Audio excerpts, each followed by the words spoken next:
Film akan dibuka dengan seseorang adegan mbak-mbak yang bernama Natalia yang sedang mandi keramas dengan showernya. Saat sedang asyik-asyiknya basah-basahan, tiba-tiba showernya mati. Dan Natalia kesel lalu dipukul-pukul lah itu kerannya sampai patah.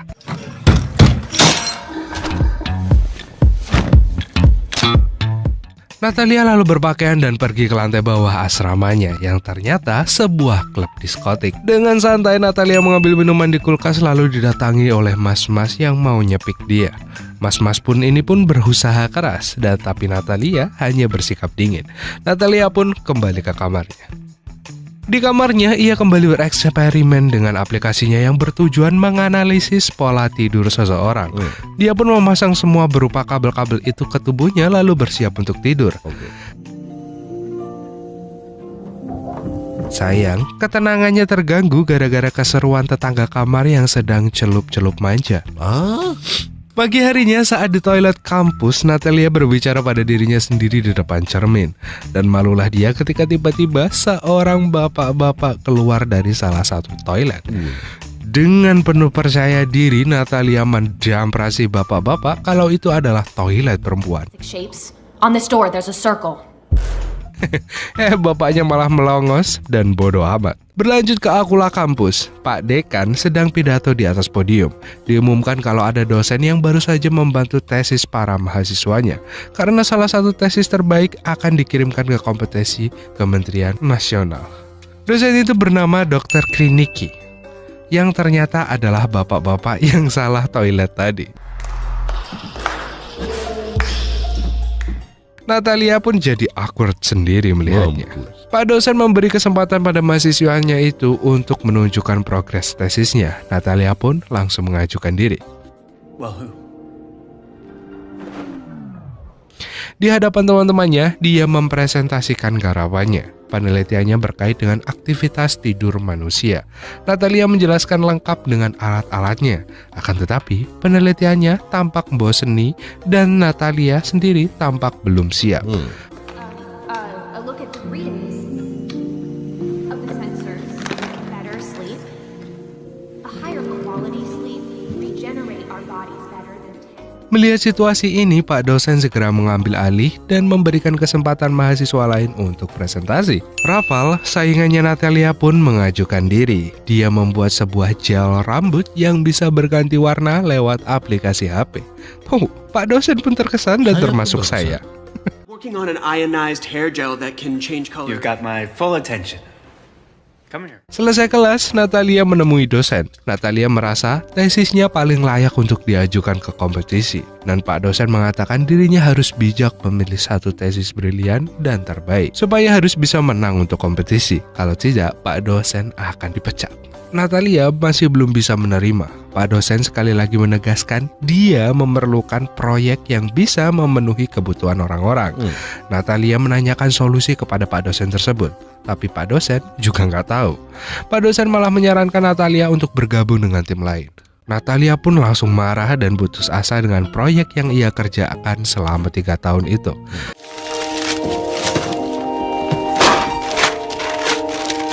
Natalia kemudian menelpon temannya, Paulina, yang sedang tidur untuk curhat. Sayangnya pacarnya mematikan HP Paulina karena merasa mengganggu tidur mereka. Karena sudah terlanjur bangun, Paulina dan kekasihnya langsung mengawali hari dengan bercocok tanam. Paulina merasa tidak puas dengan celupan-celupan pacarnya itu. Dia minta ganti posisi tapi kekasihnya nggak peka. Paulina terpaksa bohong dan mengatakan kalau kerja kelompok mereka itu enak. Maybe we could change positions? You don't like it this way. I really like it, honey. Setelah selesai bercocok tanam, Paulina memeriksa ponselnya. Kemudian telepon balik si Natalia. Mereka janjian ketemu karena Natalia pengen curhat. Sementara di tempat lain, seorang gadis bernama Monica sedang bercocok tanam dengan sangat ganas dengan seorang pacarnya, Konrad. Di saat asyik-asyiknya handshow, ayahnya tiba-tiba datang dan melihat semua pergulatan hidupnya tersebut. Luar biasa. Why are you here? How about good morning? Kedatangan sang ayah itu terkait kelakuannya yang sudah 6 bulan tidak kuliah. Hal ini menyulut emosi sang ayah. Sang ayah bermaksud menarik semua fasilitas yang diberikan padanya, termasuk semua uang saku, juga apartemen yang ditinggalinya. Sang ayah memindahkan Monica ke asrama kampus yang jauh lebih murah. That's why I'm cutting you off. Until you get a diploma. I registered you for a room in a dorm. Dan hari itu Monica pindah ke asrama kampus, kamar yang sangat sederhana bagi Monica. Saat Monica sedang beberes kamar, tiba-tiba dia mendapat pesan dari mantannya, Conrad, tentang kepindahannya. Kesal dengan mantannya, Monica waton manggil cowok di depan kamarnya untuk celup-celupan dengannya. Mbak, pelan tuh. Aktivitas ini membuat dinding bergetar dan berisik. Natalia yang tinggal di kamar sebelah terganggu dan sebel. Didampratlah mereka berdua. Malah yang didamprat gak peduli dan tetap lanjut gas-gasan. Lah sudah terlanjur masuk, masa ya itu stop? Sementara itu, Paulina dan kekasihnya sudah di rumah calon mertuanya. Dan di hadapan semua orang, sang kekasih pun melamar Paulina. Paulina, will you marry me?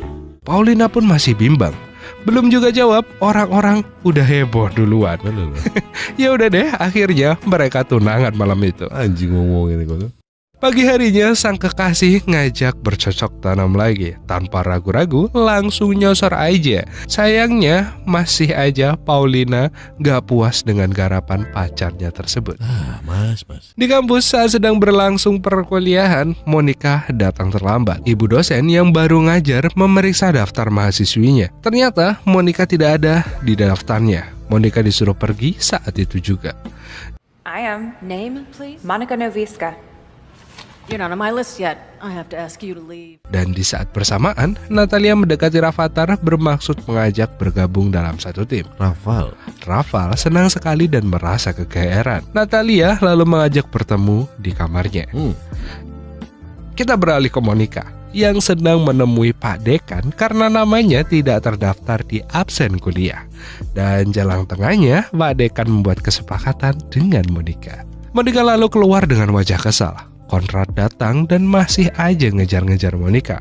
Karena sebel, Monica waton mencegat orang di jalan terus numpang naik motor lalu kabur dari sana. Enak ya. Excuse me. Where are you going? Di asrama, Monica membuka sebuah dating apps. Apa namanya? Tinder. Pinter. Selesai pilih-pilih cowok, dia langsung ketemuan malam itu juga. Kebetulan cowok pilihannya sedang kerja mengantar makanan di asramanya. Dan scene akan berpindah ke Paulina dan sang kekasihnya. Mereka baru sampai lagi di kota. Paulina langsung pamit sama kekasihnya kalau mau balik ke asrama.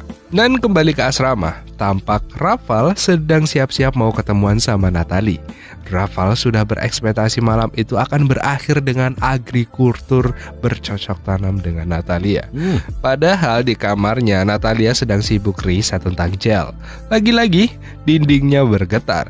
Sudah siap-siap mau mendamprat, ternyata si Rafal sudah di depan pintu. Dan Natalia pun mengurungkan niatnya. I open the door. Come in. Dengan malu-malu kucing dan canggung, Rafal memberikan pohon kaktus kepada Natalia. Dan langsung to the point, Natalia menceritakan progres penelitiannya. Namun dindingnya tidak juga berhenti bergetar. Ya, sama-sama kerja kelompok. Natalia sedang menjelaskan tentang ide-ide proyeknya. Rafal sudah gak tenang, pikirannya sudah kemana-mana mencari kesempatan dan ngaceng sesaat. Tiba saatnya Natalia duduk di ranjang dan Rafal pun langsung mencipoknya. Mas, What are you doing? What's wrong? Natalia pun kaget dan gak terima. Ternyata Rafal salah duga. Natalia benar-benar ingin mengajaknya proyekan bareng. Tapi Rafal masih aja memaksa dan membuat Natalia jengkel dan mengusirnya. Rafal pun marah. Dia mengambil semua kertas berisi ide-ide Natalia.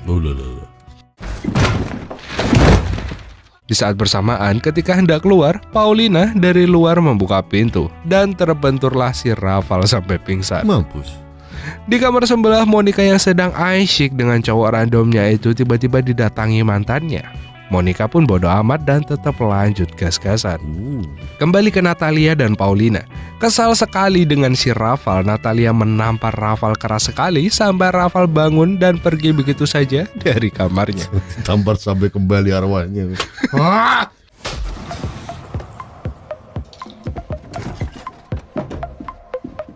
Di kamar sebelah, Conrad bersikeras akan membuka pintu kamar dan mendobraknya. Monica pun panik dan segera kabur. Meski bugil, Monica tetap nekat keluar dari jendela. Ya, pemandangan yang bagus. Monica berjalan keluar dari balkon untuk menyelamatkan diri. Tindakannya menarik perhatian penghuni asrama. Mereka segera merekam aksi Monica yang sedang itu. Oh,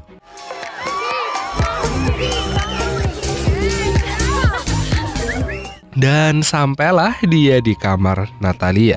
Natalia dan Paulina pun langsung menolongnya. Natalia bertanya atas tindakan gila Monica. Monica menegaskan kalau semua orang selalu berpikir tentang seks dan seks control. Natalia pun menyangkalnya. Monica membuktikannya dengan memamerkan bapaunya di jendela dan semua orang berpikir tentang tentu.